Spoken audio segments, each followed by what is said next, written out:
हरे कृष्णा।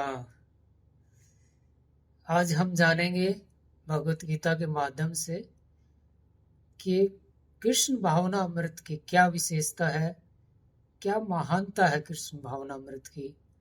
तो ये भगवत गीता के माध्यम से भगवत गीता के 8वें अध्याय का 5वां और 6ठा श्लोक है।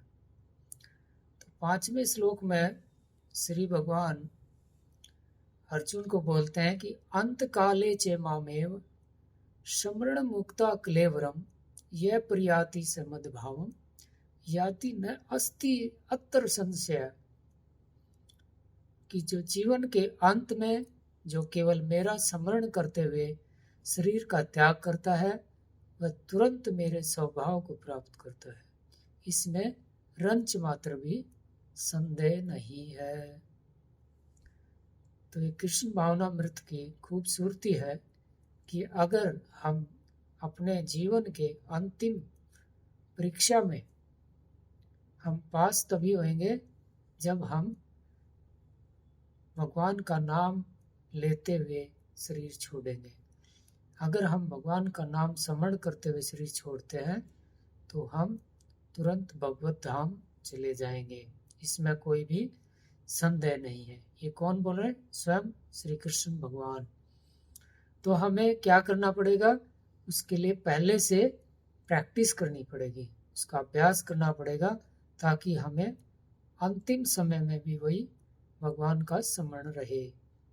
अगर अंतिम समय में हम स्मरण नहीं कर पाए तो हमें उतना लाभ नहीं मिलेगा। और कोई कह सकता है कि अगर अंतिम समय में हम भगवान को नहीं याद कर पाए तो किसी और चीज़ को याद करते हुए हम शरीर त्यागते हैं तो हमारी क्या गति होगी? तो उसका भी भगवान 8वें अध्याय के 6ठे श्लोक में उसका भी उत्तर दे रहे हैं कि यम यम वापि समन भावम तजन्ते ते कलेवरम तम तम एति कौन्ते सदा तद भाव भावित।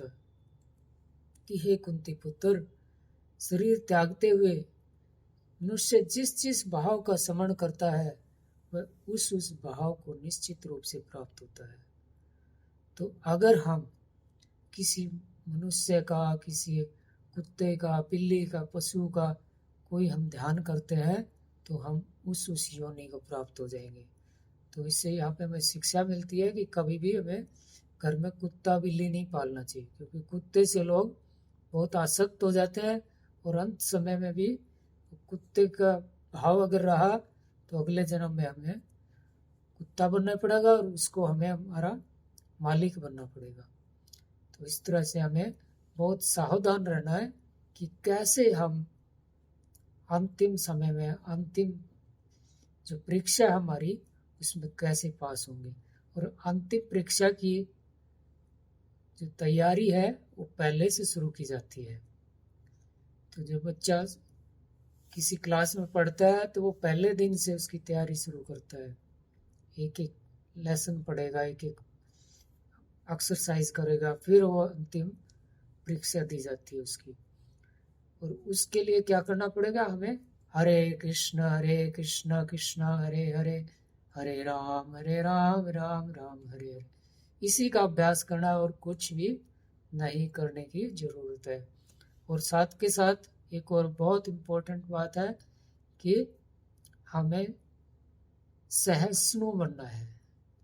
हमें जैसे चैतन्य महाप्रभु शिक्षाष्टकम में बोलते हैं, तणादपि सुनिचेन तरुरपि सहिष्णुना अमानेन मानदेन कीर्तनीय सदा हरि। कि हमें कितना सहिष्णु बनना है? तरुर एव, एक वृक्ष के समान सहिष्णु बनना है। अगर हम ऐसे सहिष्णु बन जाएंगे, सहनशील होंगे, तो हमें कोई भी मान करे अपमान करे हमें बराबर महसूस होगा। और उसको सहन करते हुए क्या करना? कीर्तने व सदा हरि, भगवान का हमेशा कीर्तन करना, जप करना है। तो कीर्तन करने के बहुत सारे तरीके हैं। किसी तरह कोई प्रसाद खिला के भी कीर्तन कर सकता है, कोई प्रवचन दे के कीर्तन कर सकता है, बहुत सारे तरीके हैं कीर्तन के, और उससे पहले में सहस्नु बनना है। तो भक्ति चारू स्वामी महाराज बता रहे थे कि तृणादपि सुनिचेन का क्या मतलब है, कि हम कितने सहस्नु बने कि हम भगवत धाम जा सके। तो उन्होंने उत्तर दिया कि हम बाल के अगर भाग का अगर 10,000वां हिस्सा है, इतने हम लघु बन जाते हैं, तब हम भगवत धाम जा पाएंगे। क्यों? क्योंकि भगवत धाम जाने का रास्ता इतना ही है कि बाल के अगर भाग का 10,000वां हिस्सा जितना होता है, उतना ही रास्ता भगवत धाम जाने का है। तो अगर हम मान अपमान शीतोष्ण सुख दुखदा इन सब चीज़ों में अगर सहनशील हो जाएंगे, तो हम वो बाल का अगर भाग का 10,000वां हिस्सा बन पाएंगे, तो ही हम भगवत धाम जा पाएंगे। और साथ के साथ हमने क्या करना है, हरे कृष्णा कृष्णा कृष्णा हरे हरे, हरे राम राम राम हरे। अगर ये हम भगवान का नाम अंतिम समय में ले पाए, तो हमारी जीत निश्चित है भगवत धाम जाने की। इसमें स्वयं भगवान कह रहे हैं, न अस्ति अत्र संशय, इसमें कोई भी संशय करने की जरूरत नहीं है।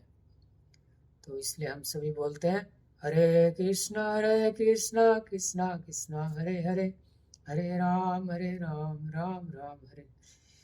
Chant Hare Krishna and be happy.